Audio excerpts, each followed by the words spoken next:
माणसाने माणसाशी माणसा समवागणे. हीच आमुची प्रार्थना, हेच आमुचे मागणे. नमस्कार विद्यार्थी मित्रांनो, आज आपण शिकणार आहोत सराव संच 8.2 प्रॅक्टिस सेट 8.2 मधील प्रश्न. पहिला असा आहे, जर साइन थिटा बरोबर 11/61 तर कॉस थिटा व टॅन थिटाच्या किमती काढा. मग आपल्याला काय करायचं आहे बघा, जर पासून तर पर्यंत त्रिकोणमितीय गुणोत्तर एक दिलं जाईल, म्हणजे साइन दिलं जाईल किंवा कॉस दिलं जाईल किंवा टॅन दिलं जाईल आणि त्याची किंमत अंश आणि छेद रूपात, म्हणजेच आपण त्याला प्रत्यक्षात म्हणतो गुणोत्तर. गुणोत्तरामध्ये अंश आणि छेद नाही म्हणत, त्याला पूर्वपद आणि उत्तरपद म्हणतात. पूर्वपद आणि उत्तरपद या रूपामध्ये दिलं जाईल. त्रिकोणमितीय गुणोत्तर एक दिलं जाईल आणि त्या आधारे राहिलेल्या त्रिकोणमितीय गुणोत्तरांच्या किमती काढायला सांगिततील. मग आपण काय करायचं, जेव्हा अशा प्रकारचं उदाहरण येईल तेव्हा पहिल्यांदा एक काटकोन त्रिकोण काढून घ्यायचा आहे. मी पहिलाच त्रिकोण ABC हा काटकोन त्रिकोण या ठिकाणी काढून ठेवला आहे बघा. उत्तरामध्ये पहिल्यांदा एक काटकोन त्रिकोण काढायचा आहे. किंवा जर त्रिकोणमितीय एक गुणोत्तर दिलं असेल आणि राहिलेली गुणोत्तरांच्या किमती काढायच्या असतील तर पहिल्यांदा उत्तरामध्ये एक काटकोन त्रिकोण काढून घ्यायचा आहे. आणि जर साइन थिटा दिला असेल तर काटकोन त्रिकोणात कोणताही एक लघुकोन थिटाने दाखवायचा आहे. जर साइन अल्फा दिला तर कोणताही लघुकोन अल्फाने दाखवायचा आहे, हे ध्यानात घ्या. आणि मग आकृतीचं वर्णन आपल्याला करता येईल. या ठिकाणी आकृतीमध्ये काय म्हणता येईल आपल्याला बघा, उत्तरात असं लिहिता येईल आपल्याला, त्रिकोण ABC मध्ये, त्रिकोण ABC मध्ये काय बरं, त्रिकोण ABC मध्ये माप कोन B बरोबर 90 अंश. माप कोन B किती आहे, 90 अंशाचा आहे. आणि म्हणून आपण या उदाहरणामध्ये त्रिकोणमितीय गुणोत्तर वापरू शकतो, कारण हा काटकोन त्रिकोण आहे. काटकोन त्रिकोणात त्रिकोणमितीय गुणोत्तर वापरता येतं. मग कोणतं वापरायचं बरं, एक लक्षात ठेवा, जे गुणोत्तर दिलं आहे ना तेच गुणोत्तर आपण वापरणार आहे. जर साइन थिटा दिला आहे, जर पासून तर पर्यंत म्हणजे काय, दिलेला भाग आहे. साइन थिटा दिला असेल तर आपण साइन थिटा लिहिणार आहे. कॉस थिटा दिला असेल तर कॉस थिटा लिहायचा. म्हणून आपण साइन गुणोत्तर वापरणार. म्हणून साइन थिटा बरोबर, या ठिकाणी थिटा मी दाखवून ठेवलाय बघा, साइन थिटा. साइन थिटा म्हणल्यावर थिटा कोणासमोरील बाजू, आपल्याला सूत्र माहिती आहे, साइन म्हणजे समोरील बाजू भागिले कर्ण. मग थिटा समोरील बाजू कोण आहे, AB. थिटा समोर बाजू कोण आहे, AB भागिले कर्ण कोण आहे, AC. आणि अशा पद्धतीने साइन थिटा आपण आकृतीवरून मिळवला. कशावरून मिळवला, आकृतीवरून. साइन थिटा बरोबर AB भागिले AC कशावरून, फ्रॉम फिगर, म्हणजे आकृतीवरून मिळाला आहे. लक्षात ठेवा, आकृतीवरून. याला तुम्ही विधान नंबर 1 देखील म्हणू शकता. याला 1 नंबर विधान दिलं मी. आणि परंतु खाली म्हणायचं आहे. एकदम सोपी पद्धत सांगतो बघा सोडवण्याची. परंतु काय, परंतु साइन थिटा त्यांनी दिला आहे, तो मी आता लिहिणार आहे. परंतु साइन थिटा बरोबर त्यांनी काय दिलं आहे, साइन थिटा बरोबर 11/61. 11/61. आणि याला म्हणायचं आहे समीकरण नंबर 2. हे कशावरून, हे दिले आहे. एक लक्षात ठेवा, जे गुणोत्तर दिलं आहे ते एक लिहिलं आणि जे गुणोत्तर आकृतीवरून मिळवलं ते एक लिहायचं. विधान नंबर 1 आणि विधान नंबर 2 ची डावी बाजू सारखी झाली बघा. साइन थिटा साइन थिटा, डावी बाजू सारखी आहे म्हणून काय होणार रे, उजवी बाजू सारखी होणार. म्हणून AB/AC बघा, AB/AC बरोबर 11/61. लक्षात आलं तुमच्या. विधान नंबर 1 व 2 ची डावी बाजू सारखी आहे म्हणून उजवी बाजू सारखी. म्हणून AB/AC बरोबर 11/61. अशा प्रकारची उदाहरणं तुम्हाला कधीही नव्हती, त्यामुळे नीट समजून घ्यायचे. बघा परत एकदा सांगतो, जर पासून तर पर्यंतचा भाग म्हणजे त्रिकोणमितीय गुणोत्तराची एक किंमत दिली असेल आणि राहिलेली गुणोत्तरं काढायला सांगितली असतील तर अशा प्रकारचं उदाहरण सोडवण्यासाठी पहिल्यांदा एक काटकोन त्रिकोण काढून घ्यायचा आहे. त्या काटकोन त्रिकोणातला एक लघुकोन जो आहे ते जे गुणोत्तरामध्ये जो कोन दिला असेल तो मांडायचा आहे. इथे थिटा दिला होता म्हणून लघुकोणाला मी थिटा म्हटलं आहे. आणि त्रिकोणाचं वर्णन करायचं आहे. त्रिकोण ABC मध्ये जो कोण काटकोन आहे तो लिहायचा आहे. आणि म्हणून जे गुणोत्तर दिलं होतं तशाच प्रकारचं गुणोत्तर आकृतीवरून लिहायचं आहे. साइन थिटा बरोबर AB भागिले AC, परंतु साइन थिटा दिला आहे याला कारण येणार दिलेलं आहे. आणि मग डावी बाजू सारखी म्हणून उजवी बाजू सारखी. आणि अशा पद्धतीने आपण काय मिळवलं याच्यापासून, म्हणून AB ची किंमत मिळाली आपल्याला, AB ची किंमत मिळाली 11. परंतु AB ची किंमत 11 आणि AC ची किंमत 61 असं आपल्याला म्हणता येत नाही, कारण हे गुणोत्तर आहे. मग गुणोत्तर हे समान पटीमध्ये असतं. गुणोत्तर कसं असतं, समान पटीत. म्हणजे AB ची किंमत ही 11च्या पटीत असणार आहे, ती समान पट आपण K मानूया. आणि म्हणून मी इथं लिहिलं 11K. AB ची किंमत किती, 11K. तुम्ही म्हणाल K कुठून आला, K ही समान पट आहे. AB हा 11च्या पटीत आहे आणि AC हा 61च्या समान पटीत आहे. ती समान पट मी K मानली आहे, म्हणून AB ची किंमत झाली 11K व AC ची किंमत झाली 61K. 61च्या समान पटीमध्ये. आलं का लक्षात? म्हणजे 61 नाही AC ची किंमत नुसती, तर AC ची किंमत 61च्या समान पटीत असणार आहे. AB ची किंमत 11च्या समान पटीत असणार आहे. K ही समान पट आहे, लक्षात ठेवा. अशा पद्धतीने AB मिळाला 11K, AC मिळाला 61K. K च्या जागी तुम्ही कोणतंही अक्षर वापरू शकता. ठीक आहे. अशा पद्धतीने AB 11K मिळाला. आकृतीमध्ये आपण AB ची किंमत लिहून टाकू इथं. हा मिळाला 11K आणि AC मिळालेला आहे 61K. कळलं? आणि मग आता पुढचं काम काय करायचं. पहिली गोष्ट, एक काटकोन त्रिकोण काढायचा. त्या काटकोन त्रिकोणाच्या 2 बाजू मिळवायच्या आहेत. त्या 2 बाजू मिळाल्या का तिसरी बाजू मिळवण्यासाठी पायथागोरस सिद्धांत वापरायचा आहे. तिसरी बाजू कोणती, BC मिळवायची आपल्याला. त्यासाठी आपण पायथागोरस सिद्धांत वापरणार आहे. मग असं लिहा. आता त्रिकोण ABC मध्ये माप कोन B बरोबर 90 अंश वर लिहून ठेवले. पुन्हा लिहिण्याची गरज नाही, डायरेक्ट आपण पायथागोरस सिद्धांत वापरूया. आता पायथागोरस सिद्धांत, कर्ण वर्ग बरोबर पाया वर्ग अधिक उंची वर्ग. आता त्रिकोण ABC मध्ये कोन B बरोबर 90 अंश असल्यामुळे AC वर्ग बरोबर, AC वर्ग म्हणजे कर्ण वर्ग बरोबर पाया कोण आहे BC वर्ग अधिक उंची कोण आहे AB वर्ग. आणि कारण द्या पायथागोरस सिद्धांत. पायथागोरस सिद्धांत शॉर्टकटमध्ये लिहिले. ठीक आहे. आणि मग किमती घालायच्या आहेत. AC ची किंमत आपल्याला माहिती 61K. AC ची किंमत किती इथे लिहून ठेवली बघा, 61K. मग कंसातल्या 61K कंसाचा वर्ग बरोबर BC ची किंमत माहीत नाही, BC चा वर्गच लिहिलं, अधिक AB ची किंमत आहे कंसात 11K कंसाचा वर्ग, वर्ग करून घ्यायची. या ठिकाणी 61K वर्ग करणं थोडंसं कठीण आहे. मग मी तुम्हाला दुसरी पद्धत सांगतो. जेव्हा तुम्हाला वर्ग फार मोठे वाटतात तेव्हा पक्षांतराचा आपण नियम वापरूया. आणि मग असं होईल बघा, 61K जाग्यावर राहिला, त्याचा वर्गही जाग्यावर राहिला आणि 11K वर्ग उजवीकडे आहे तो डावीकडे आला, तर होईल वजा 11K कंसाचा वर्ग बरोबर BC वर्ग उजवीकडे राहिला. समजलं का? संख्या एका बाजूला घेतल्या डावीकडे आणि उजव्या बाजूला अक्षरी भाग ठेवला. आता या ठिकाणी आपण सूत्र वापरणार आहे A वर्ग वजा B वर्ग. A ची किंमत 61K, B ची किंमत 11K. A वर्ग वजा B वर्ग बरोबर काय असतं, पहिल्या कंसात A वजा B असतो. मग पहिल्या कंसात A ची किंमत किती 61K वजा B ची किंमत किती 11K गुणिले दुसऱ्या कंसात असतो A अधिक B. A ची किंमत किती 61K अधिक B ची किंमत किती 11K कंस पूर्ण बरोबर. म्हणजे डावी बाजू पूर्ण झाली बघा.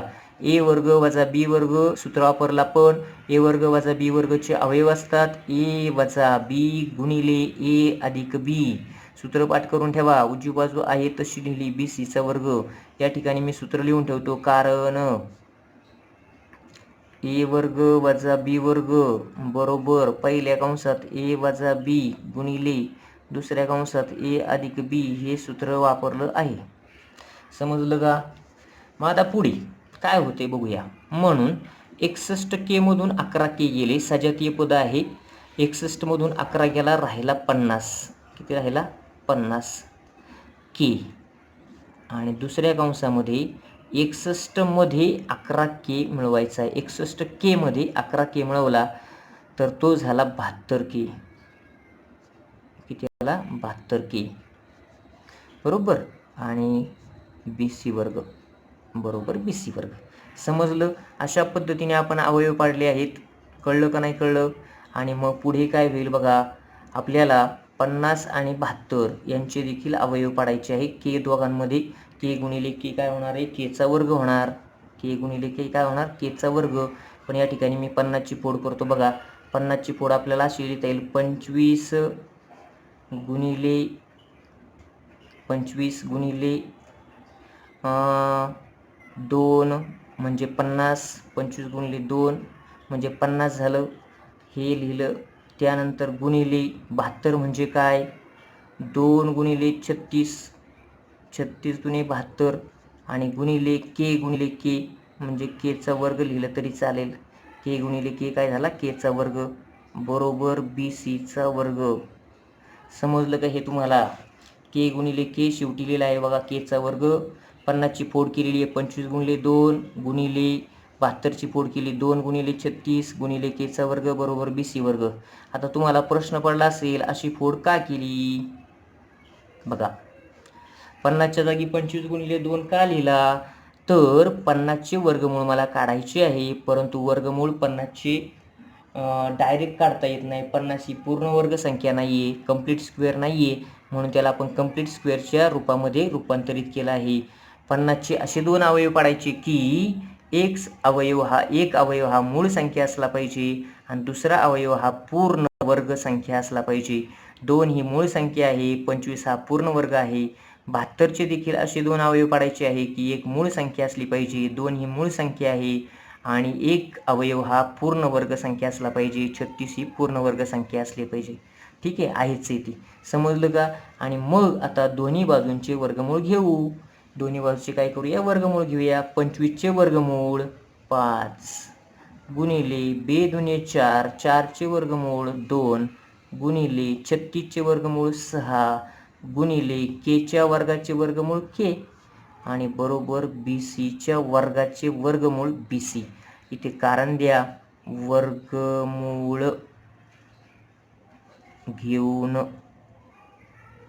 घेऊन taking square root of both sides. समजलं का? आणि म्हणून BC बरोबर 5 दुने 10 आणि 10 किती आले? 60 आणि के आहे तसा. अशा प्रकारे BCची किंमत देखील या ठिकाणी मिळाली आहे. मग या ठिकाणी आपण BCची किंमत लिहून टाकूया 60 के. परंतु ही किंमत काढली आहे म्हणून हिला मी मुद्दाम चौकट करणार आहे. नाही तुम्हाला प्रश्न पडेल की आकृतीमध्ये तिन्ही किमती दिल्या होत्या तर काढत का बसले? तर प्रत्यक्षात 60 की ही किंमत दिलेली नव्हती, तिला मी चौकटीत लिहिली शेवटी. बघा, समजलं? अशा पद्धतीने काय काय करायचे पुन्हा एकदा सांगतो. थोडंसं उदाहरण लक्षात ठेवायला तुम्हाला अवघड जाईल. जर पासून तरपर्यंतचा भाग एका गुणोत्तराची किंमत दिलेली असेल आणि राहिलेल्या गुणोत्तरांच्या किमती काढायच्या असतील तर तुम्हाला पहिल्यांदा एक काटकोन त्रिकोण काढायचा आहे. त्या काटकोन त्रिकोणामध्ये वर्णन करायचे. एक गुणोत्तर साइन थिटा असेल तर साइन थिटा लिहून घ्यायचा, कॉस थिटा असेल तर कॉस थिटा लिहायचा, टॅन थिटा असेल तर टॅन थिटा लिहायचा आणि परंतु दिलेलं गुणोत्तर लिहायचं. डावी बाजू सारखी म्हणून उजवी बाजू सारखी इथपर्यंत यायचं. अशा पद्धतीने काटकोन त्रिकोणाच्या 2 बाजू माहीत होतील आणि 2 बाजू माहीत झाल्यानंतर तिसरी बाजू काढण्यासाठी पायथागोरस सिद्धांत वापरायचा आहे आणि पायथागोरस सिद्धांताचा वापर करून काटकोन त्रिकोणाची तिसरी बाजू काढायची आहे. आणि एकदा का तिसरी बाजू मिळाली की तुमची 2 गुणोत्तर काढणं फार सोपं आहे. आणि आता मग बघा, पहिलं गुणोत्तर काढायचं आहे कॉस थिटा, म्हणून आपण लिहूया एक आकडा, म्हणून कॉस थिटा बरोबर कॉस थिटाची व्याख्या तुम्हाला माहीत असली पाहिजे किंवा सूत्र म्हणतो आपण. कॉस थिटा म्हणजे काय रे? कॉस थिटा म्हणजे काय? लगतची भुजा भागिले कर्ण, ल भागिले क असं मी लिहिलं बघा. म्हणजेच ॲडजसंट साईड अपॉन हायपोटेनस आहे ना. आणि मग ह्याचं उत्तर आपल्याला यायचं आहे बरोबर कॉस थिटाकडे आपण बघूया. आता चला, आकृती बघितल्याशिवाय कॉस थिटा लिहिता येणार नाही. कॉस थिटा काढायचा आहे. थिटाच्या लगतची भुजा आहे BC. मग या ठिकाणी मी लिहितो BC. लगतची भुजा कोण आहे? बी सी भागिले कर्ण. या ठिकाणी कर्ण कोण आहे? त्याचं नाव आहे ए सी आणि म्हणून इथं लिहिलं ए सी. समजते? आणि बरोबर आता बी सीची किंमत किती आहे बघा बरं. बी सीची किंमत आहे 60K आणि म्हणून बी सीची किंमत लिहायची आहे 60K. किती लिहायची? 60K भागिले ए सीची किंमत. ए सीची किंमत किती आहे? 61K म्हणून या ठिकाणी लिहा 61K. समजलं का नाही समजलं? आणि म्हणून लास्ट शेवट करायचं आहे आपल्याला. म्हणून कॉस थिटा बरोबर केला केचा भाग गेला 1 आला आणि उत्तर आलं 60/61. आणि अशा पद्धतीने आपण कॉस थिटा काढला. इथपर्यंत समजलं का नाही समजलं? आता काढायचं आहे टॅन थिटा. काय काढायचं आता? Tan theta. मग 2 आकडा आपण देऊया. 2 टॅन थिटा बरोबर टॅन म्हणजे काय रे? समोरील बाजू भागिले लगतची बाजू. बरोबर मग समोरील बाजू आकृतीत कोण आहे? थिटाच्या समोर आहे ए बी म्हणून इथे लिहायचं ए बी आणि भागिले लगतची भुजा कोण आहे? थिटाच्या लगतची भुजा कोण आहे रे? ए सी म्हणून सॉरी बी सी. लगतची भुजा कोण आहे? B C. ए सी हा तर कर्ण आहे. ठीक आहे ना. थिटाच्या समोरची बाजू ए बी आणि लगतची बाजू बी सी. ए बी भागिले बी सी आणि बरोबर चिन्ह द्यायचं आहे. ए बीची किंमत किती आहे? 11K म्हणून लिहा 11K भागिले बी सीची किंमत किती आहे? बी सी आहे 60K म्हणून इथे लिहायचं 60K. 60K केला के निघून गेला. राहिलं कोण? 11/60 आणि लास्ट आपल्याला जागा कमी आहे. लास्ट किंमत आहे टॅन थिटा बरोबर 11/60. अशा पद्धतीने आपण सराव संच 8.2 मधील प्रश्न क्रमांक 1 मधील एक उदाहरण आपण सोडवलेले आहे. आता मी म्हटलं की प्रश्न क्रमांक 1 मधील एक उदाहरण सोडवले. असं का म्हटलं? तर प्रश्न क्रमांक 1 मध्ये तुम्हाला एक तक्ता दिला आहे आणि त्या तक्त्यामध्ये 9 उदाहरणं आहेत. किती उदाहरणं आहेत? 9 उदाहरणात तुम्हाला असं म्हटले रिकाम्या जागा भरा, परंतु रिकाम्या जागा भरायच्या नाही आहेत. तर तुम्हाला अशा प्रकारे त्या तक्त्यावरून मी उदाहरण जसं बनवले, हे उदाहरण जसं मी बनवले तक्त्यामधलं 2 नंबरचं उदाहरण आहे माझं. मी जसं उदाहरण बनवलं आहे तशी उदाहरणं तुम्हाला स्वतः बनवायची आणि अशा प्रकारे उदाहरण पूर्ण सोडवायचं आहे आणि मग तक्ता भरायचा आहे. समजलं का? ठीक आहे. आपण अजून एक उदाहरण पाहणार आहोत. चला आता पाहूया प्रश्न क्रमांक 1 मधील उदाहरण क्रमांक 2. जर टॅन थिटा बरोबर 1/2 वर्गमुळात 2 तर साइन थिटा व कॉस थिटाच्या किमती काढा. जर टॅन थिटा बरोबर 1/2 वर्गमुळात 2 तर साइन थिटा व कॉस थिटाच्या किमती काढा. मग हे उदाहरण आपल्याला या ठिकाणी सोडवायचं आहे. लक्षात घ्या प्रत्यक्षात 8.2 मध्ये या ठिकाणी मी 8.2 दाखवतोय तुम्हाला. सराव संच 8.2 या ठिकाणी दिसतोय. त्यामध्ये एक तक्ता दिला आहे, एक सारणी दिलेली आहे आणि सारणीमध्ये साइन थिटा किंवा कॉस थिटा किंवा टॅन थिटा पैकी एक गुणोत्तर तुम्हाला दिले आहे. त्यावरून इतर 2 गुणोत्तरांच्या किमती काढायच्या आहेत. मी प्रत्यक्षात प्रत्येक स्तंभासाठी एक उदाहरण बनवणार आहे. तुम्ही देखील या ठिकाणी 9 स्तंभ आहेत बघा. 1 2 3 4 5 6 7 8 9. 9 स्तंभामध्ये वेगवेगळ्या प्रकारचं गुणोत्तर दिलं आहे. साइन दिला असेल दुसऱ्या स्तंभामध्ये, तर पहिल्या स्तंभामध्ये कॉसची किंमत दिलेली आहे, मग साइन आणि टॅन काढायचं आहे. तिसऱ्या स्तंभामध्ये टॅनची किंमत दिलेली आहे, तर साइन आणि कॉस काढायचं आहे. अशा प्रकारे मी जशी उदाहरणं बनवली आहेत तशी तुम्ही उदाहरणं बनवायची आहेत. बघा मी आता जे उदाहरण घेतोय ते शेवटच्या स्तंभामधलं आहे. लास्ट टॅन थिटा बरोबर 1/2 वर्गमुळात 2 दिलेलं आहे. ते उदाहरण मी घेणार आहे. त्यावरून काय करायचं मला? साइन थिटा आणि कॉस थिटा काढायचं आहे. तुम्हाला देखील अशा पद्धतीने उदाहरणं तक्त्याच्या साहाय्याने सोडवायची. पण प्रश्न मी जसा बनवलाय तसा तुम्ही स्वतः प्रश्न बनवायचा आहे. बघा प्रश्न बनवलाय मी. जर टॅन थिटा बरोबर 1/2 वर्गमुळात 2 तर साइन थिटा व कॉस थिटाच्या किमती काढा. आपलं उत्तर सुरू झालेलं आहे. उत्तरामध्ये मी सांगितलं तुम्हाला जर साइन थिटा, कॉस थिटा किंवा टॅन थिटाची किंमत दिली असेल तर प्रथम एक काटकोन त्रिकोण काढावा आणि म्हणून मी काटकोन त्रिकोण ABC काढला आहे. त्रिकोण ABC मध्ये कोण B हा काटकोन आहे आणि टॅन थिटा दिल्यामुळं मला लघुकोन एक थिटा दाखवणे गरजेचं होतं, म्हणून मी थिटा इथे दाखवला आहे. कोन C जो आहे तो थिटा दाखवला आहे. तुम्ही कोन A हा सुद्धा थिटा दाखवू शकता. फक्त कोन B जो काटकोन आहे त्याला काटकोनच राहू द्या, त्याला थिटा दाखवायचा नाहीये. ठीक आहे, इथपर्यंत समजलं. आणि मग पुढे लिहायचे आपल्याला ठरल्याप्रमाणे काय करायचं आहे, आपण खाली लिहूया. त्रिकोणाचं वर्णन करायचं. त्रिकोण ABC मध्ये काय झालं, कोणता कोण काटकोन आहे तेवढं वर्णन सांगायचं. त्रिकोण ABC मध्ये माप कोन B बरोबर 90 अंश, आणि म्हणून आपल्याला त्रिकोणमितीय गुणोत्तर वापरता येईल. कोणतं गुणोत्तर वापरायचं रे? साइन गुणोत्तर काढता येईल, कॉस गुणोत्तर काढता येईल, टॅन काढता येईल, पण आपण सगळी काढणार नाही. आपल्याला जे गुणोत्तर दिले ना तेच लिहायचे, म्हणून टॅन. जर तुम्हाला कॉस थिटा दिला असेल तर कॉस लिहायचे, टॅन दिला तर टॅन लिहायचं. बरोबर, टॅन थिटा बरोबर आकृतीवरून लिहायचे, हे नाही लिहायचं, हे नंतर लिहिणार. आकृतीवरून टॅन थिटा बरोबर, टॅन म्हणजे काय रे? टॅन म्हणजे काय? समोरील बाजू भागिले लगतची बाजू, बरोबर आहे की नाही? Opposite side upon adjacent side, tan theta is equal to, मग समोरील बाजू कोण आहे? AB भागिले लगत कोण आहे? BC. AB समोर आहे, BC लगत आहे. आणि अशा पद्धतीने विधान नंबर 1 मिळालं. आता विधान नंबर 2 आकृतीवरून मिळालं. विधान नंबर 2 आणि 1 आणि विधान नंबर 2 हे जर पासून तर पर्यंतचं आहे. परंतु म्हणा फक्त, परंतु म्हणजे बट. परंतु म्हणजे काय? But tan theta is equal to 1/2 into √2. आणि याला म्हणायचे विधान नंबर 2.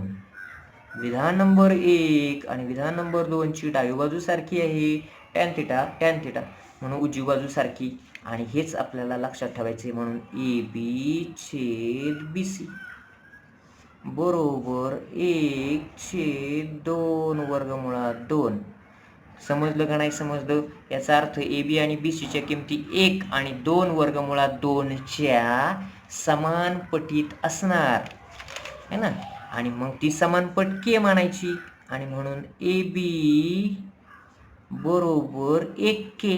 1K म्हणजे नुसताच K, व BC बरोबर 2 वर्गमुळात 2K. समजलं का? AB ची किंमत आली K आणि BC ची किंमत आली 2 वर्गमुळात 2K.